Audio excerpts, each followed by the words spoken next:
Close your eyes for a second. You're crawling on your stomach through a narrow limestone passage on the island of Sulawesi in what is now Indonesia, about 45,000 years ago. There's no natural light this deep underground.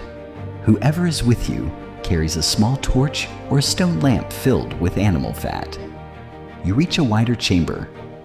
On the wall, painted in dark red ochre, is a wild pig. It's not a crude sketch. The animal is rendered with surprising anatomical accuracy, suggesting that someone watched these animals closely and knew how to translate that memory onto stone. That painting remained hidden in darkness for tens of thousands of years. When researchers finally dated it, it forced archaeologists to rethink how far back human art really goes.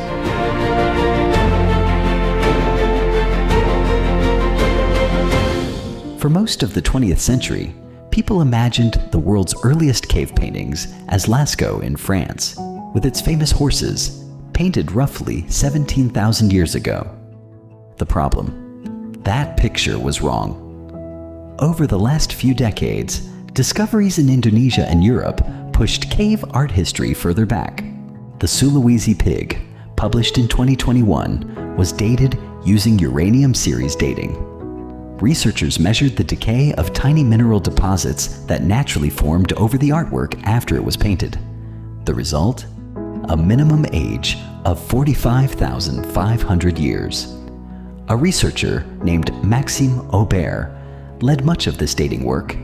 His team traveled deep into caves that few people ever visit. They carried heavy scientific equipment through narrow passages. Sometimes they had to crawl for hours. The heat was intense. The air was hard to breathe. But the effort paid off. Aubert's findings changed how scientists view early human history.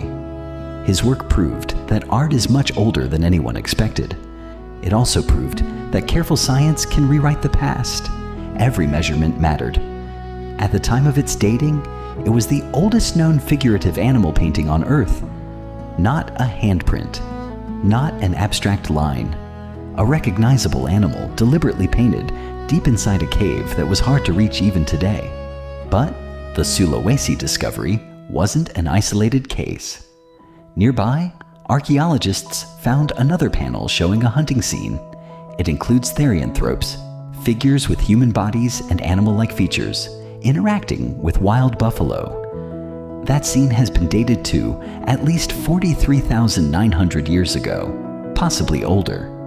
If the dating and interpretation hold, it could represent one of the earliest known examples of narrative art, not simply an animal painted on a wall, but a scene that may have involved storytelling, symbolism, or shared belief.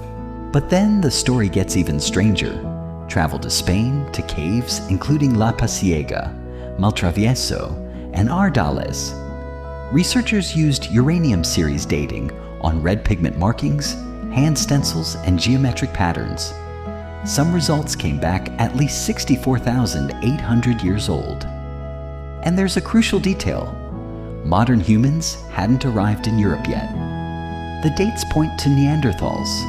A different human species was apparently using red pigment and creating deliberate markings tens of thousands of years before Homo sapiens reached the continent. For decades, symbolic art was treated as one of the defining features of our species, a sign that humans possessed a special cognitive ability that separated us from other hominins. The Spanish cave evidence challenged that assumption. If Neanderthals were creating deliberate pigment art, symbolic thinking may not have evolved exclusively in Homo sapiens. It could have existed much earlier, perhaps even in a common ancestor shared by different human species. So why did ancient humans paint? The honest answer is, we don't know.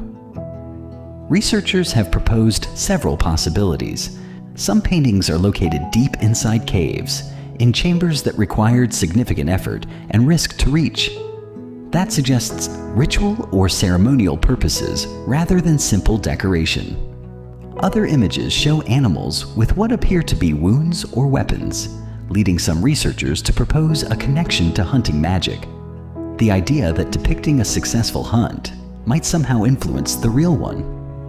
Repeated dots, lines, and geometric patterns have sometimes been interpreted as possible systems for tracking seasons or lunar cycles.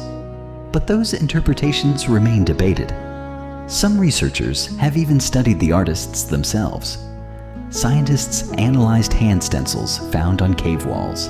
They measured the length and width of the fingers. Many of these measurements matched the hands of women and children. This finding surprised many people. For years, most experts assumed men created cave art. New evidence suggests otherwise.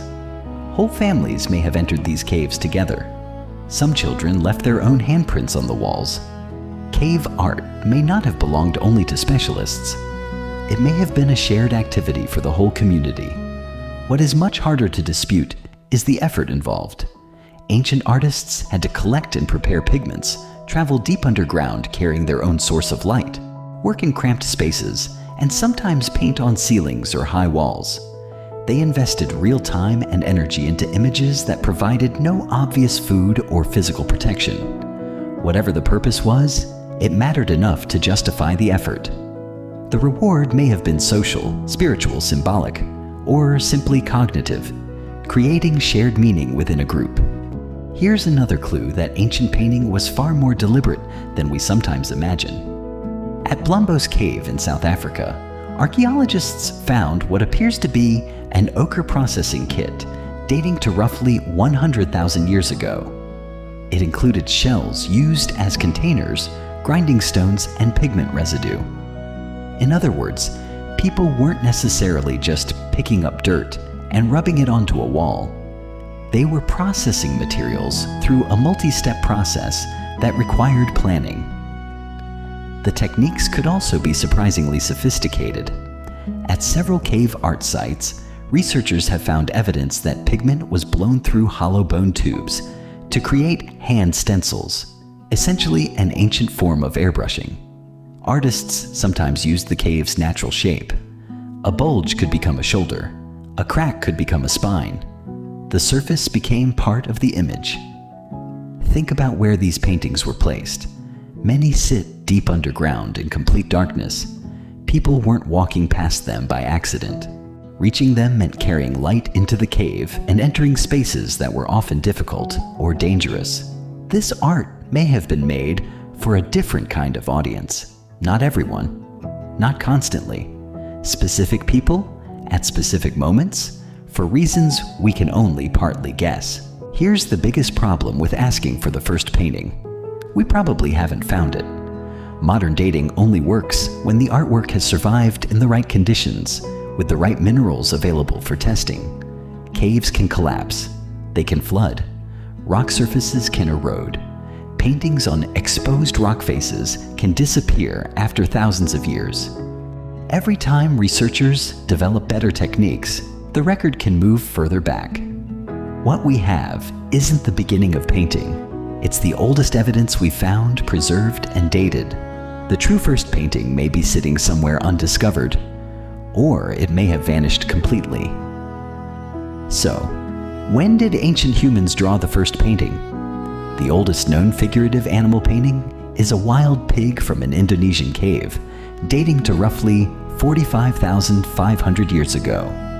But deliberate pigment art in Spain has been dated to at least 64,800 years ago, and those markings are associated with Neanderthals. And the deeper truth may be even older. The history of painting probably doesn't begin with the oldest artwork we can see.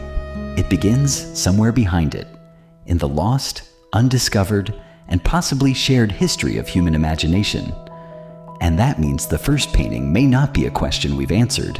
It may be a question humanity has only just started asking. If this kind of mystery gets you thinking, that's kind of the whole point of this channel. Hit subscribe, and I'll see you in the next one.